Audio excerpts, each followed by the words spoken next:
Hey there everyone, welcome to Storytime. It's me, Josh. Have another exciting one today. We've got a Walt Disney story called Bambi. Some of you out there may already know Bambi, some not. That's totally cool because we're about to read the story right now. Alright, looking forward to it. Get comfortable, get ready wherever you are because we're about to delve into Storytime. Here we go, Bambi. From the Walt Disney motion picture Bambi, from the story by Felix Salten. Here we go. Little golden books.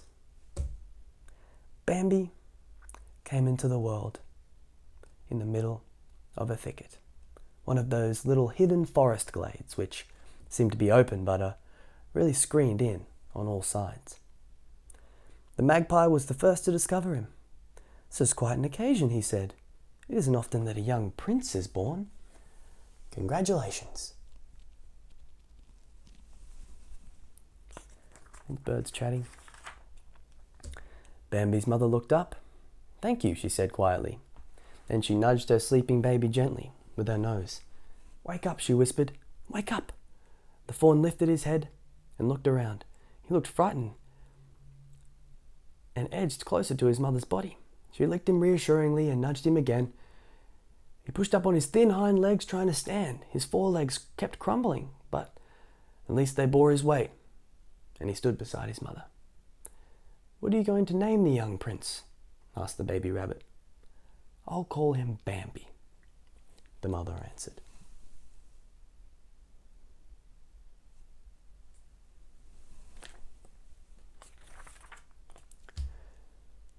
"Bambi," repeated the rabbit. "That's a good name. My name's Thumper." And he hopped away with his mother and sisters. The little fawn sank down and nestled close to his mother. She licked his spotted red coat softly. The birds and animals slipped away through the forest, leaving the thicket in peace and quiet. The forest was beautiful in the summer. The trees stood still under the blue sky, and out of the earth came troops of flowers, unfolding their red, white, and yellow stars. Bambi liked to follow his mother down the forest paths, so narrow that the thick, leafy bushes stroked his flanks as he passed. Sometimes a branch tripped him on or a bush tangled about his legs, but always his mother walked easily and surely.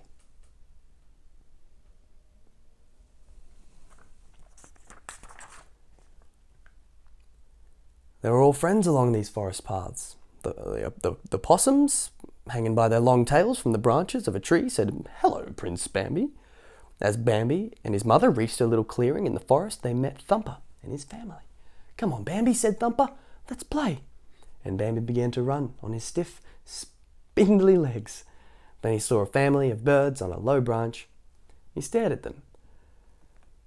"These are birds, Bambi," Thumper said.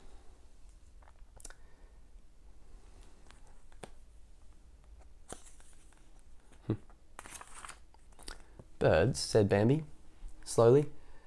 It was his first word. When he saw a butterfly flutter across the path, he cried, "Bird! Bird!" again. "No, Bambi," said Thumper. "That's not a bird, it's a butterfly." Then Bambi saw a clump of yellow flowers, and he bounded toward them. "Butterfly!" he cried. "No, Bambi," said Thumper. "Flower." Suddenly he drew back. Out from the bed of flowers came a small black head with two gleaming eyes. "Flower," said Bambi. "That's not a flower," Thumper giggled. "Skunk." "Flower," said Bambi again. "The young prince can call me Flower if he wants to," said the skunk. "I don't mind. In fact, I like it." Bambi had made another friend. It's a little skunk there. One morning, Bambi and his mother walked down a path where the fawn had never been. A few steps more, and they would be in a meadow. "Wait here until I call you," she said. The meadow was not always safe. She listened in all directions and called, "Come." Bambi bounded out, joy seized him, and he leapt into the air 3, 4, 5 times. "Catch me!" his mother cried, and she bounded ahead. Bambi started after her. He felt as if he were flying without any effort. As he stopped for breath, he saw standing behind him a small fawn. "Hello?" she said, moving nearer to him. Bambi, shy, bounded away to where he saw his friend, Flower the skunk, playing. He pretended he did not see the new little fawn. "Don't be afraid, Bambi," his mother said. "This is little Faline. Her mother is your Aunt Ina." Soon Bambi and Faline were racing around the hillocks. There we go. Shenanigans. Suddenly there were a sound of hoofbeats, and figures came bursting out of the woods. They were stags. One of the stags was larger and stronger than all the others. This was the great prince of the forest, very brave and wise. The great stag uttered one dreadful word: "Man!" Instantly birds and animals rushed towards the woods. As Bambi and his mother disappeared into the trees, they heard behind them, on the meadow, loud roaring noises, terrifying to Bambi's ears. Later, as Bambi and his mother lay safely in their thicket, his mother explained, "Man, Bambi, it was Man in the meadow. He brings danger and death to the forest with his long stick that roars and spurts flames. Someday you will understand." And they're talking about guns, because we go hunting. And yeah, all the animals would just be so scared. One morning, Bambi woke up shivering with cold. His nose told him there was something strange in the world. When he looked out through the thicket, he saw everything covered with white. "It's snow, Bambi," his mother said. "Go ahead and walk out." Cautiously, Bambi stepped out on the surface of the snow and saw his feet sink down in it. The air was calm. The sun on the white snow sparkled. Bambi was delighted.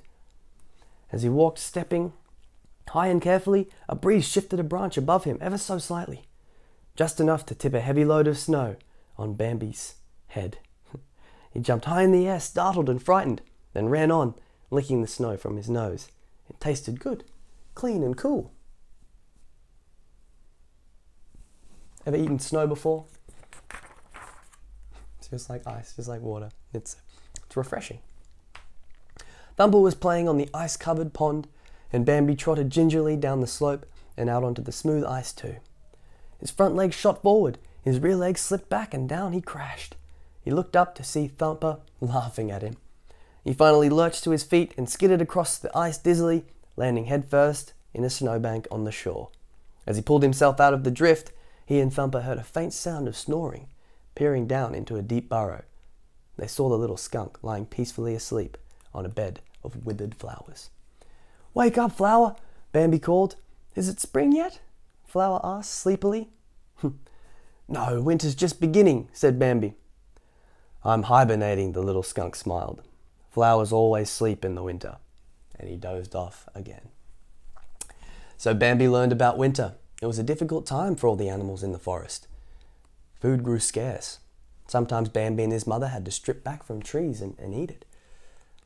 Strip bark, from trees and eat it. Just straight bark. At last, when it seemed they could find no more to eat, there was a change in the air. Thin sunshine filtered through the bare branches, and the air was a little warmer. That day too, Bambi's mother dug under the soft snow and found a few blades of pale green grass. Bambi and his mother were nibbling at the grass when they suddenly smelled Man. As they lifted their heads, there came a deafening roar like thunder. "Quick, Bambi," his mother said. "Run for the thicket. Don't stop, no matter what happens." Bambi darted away and heard his mother's footsteps behind him. Then came another roar from Man's guns. Bambi dashed along the trees in terrified speed. But when he came at last to the thicket, his mother was not in sight. He sniffed the air for her smell, listened for her hoofbeats. There was nothing. Bambi raced out into the forest, calling wildly for his mother. Silently, the old stag appeared beside him. "Your mother can't be with you anymore," the stag said. "You must learn to walk alone." In silence, Bambi followed the great stag off through the snow-filled forest.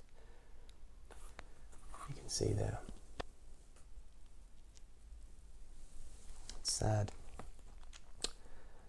Soon it was spring. Everything was turning green, and the leaves looked fresh and smiling. Suddenly, Bambi looked up and saw another deer.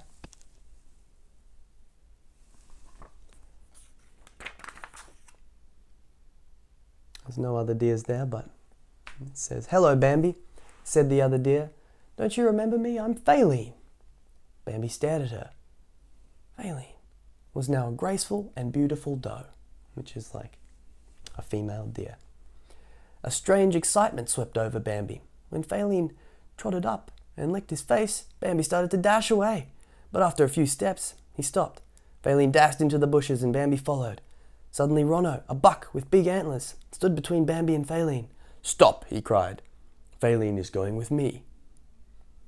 Bambi stood still as Rono nudged Felix down the path. Suddenly he shot forward and they charged together with a crash. Again and again they came together, forehead to forehead. Then a prong broke from Rono's antlers and a terrific blow tore open his shoulder and he fell to the ground, sliding down a rocky embankment. Wow, ouch. As Rono limped into the forest, Bambi and Felix walked through the woods. At night they trotted into the meadow, where they stood in the moonlight, listening to the east wind and the west wind, calling to each other. Early one morning, in the autumn, Bambi sniffed the scent of man. The great stag came and said, "Yes, Bambi, it's man. With tents and campfires, we must go to the hills." Bambi ran back to the thicket for Felix. The sounds of man and the barking of dogs came closer. He lunged at the dogs and called, "Run, Felix!" The roar of a gun crashed almost beside him, but he dashed ahead as a killing pain shot through him. The old stag appeared and said, "The forest has caught fire from the flames of man's campfires. We must go to the river."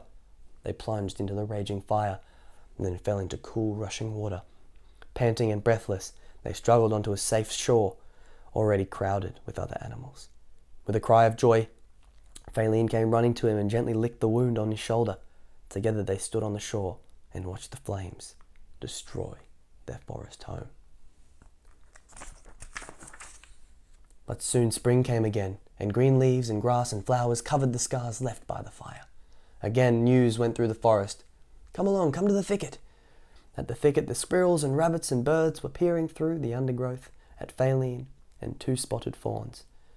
And not far away was Bambi, the proud father, and the new great prince of the forest. Bambi, what a beautiful story that was. It just shows how rough and wild it is in the wild. Can get a little bit intense. Animals live a very different life to us, man, so to speak. Alrighty, what an amazing story. Maybe you might want to go and watch the movie now. You should. Go watch the movie as well. Why not? Alrighty, thanks so much for reading the story with me today. I'll be back again with another one very soon, don't you worry. I'm Josh, this is Storytime. Bye for now, but not forever. If you like the channel, please subscribe. Alright, I'm gonna go eat, my belly's rumbling. Bye everyone.